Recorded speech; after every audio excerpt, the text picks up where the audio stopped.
दूसरी बात, सागर में ही पैदा होती है, सागर में ही जीती है, सागर ही उसका भोजन, सागर ही उसका पेय, सागर ही उसका प्राण, सागर ही सब कुछ, फिर सागर में ही मरती और लीन हो जाती। जानने के लिए मौका नहीं मिलता क्योंकि दूरी नहीं मिलती, फासला नहीं मिलता।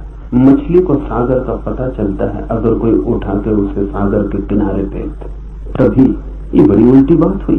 सागर का पता तब चलता है जब सागर से दूर हो जाए। तो मछली तरसती है रेत पर धूप में, तब उसे सागर का पता चलता है, क्योंकि इतनी दूरी तो चाहिए पता चलने के लिए।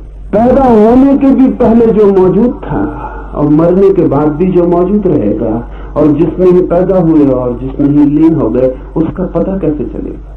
पता चलने के लिए थोड़ी बिछड़न, थोड़ा विछोड़ होना चाहिए।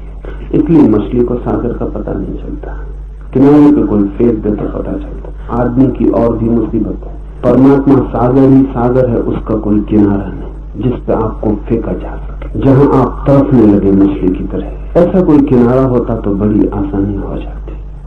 ऐसा कोई किनारा नहीं, परमात्मा सागर ही सागर है। इसीलिए तो जो परमात्मा में किनारा खोजते हैं वो उसे कभी नहीं खोज पाते। जो परमात्मा की मझधार में डूबने को राजी हैं, उनको ही उसका किनारा मिलता है। किनारा है ही नहीं, खोजने का कोई उपाय नहीं। और किनारा हो भी कैसे?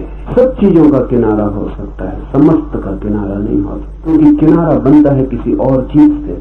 नदी का किनारा बनता है, सागर का किनारा बनता है किसी और चीज से। परमात्मा के अतिरिक्त कुछ और नहीं है जिससे किनारा बन सके।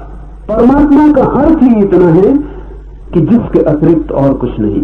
परमात्मा का मतलब कोई आकाश में बैठे हुए किसी व्यक्ति का नहीं है जो जगत को चला रहा हो। ये तो बच्चों की कहानियां है। परमात्मा से अर्थ है उस तत्व का जिसके अतिरिक्त और कुछ भी नहीं। ये उसकी वैज्ञानिक परिभाषा हुई।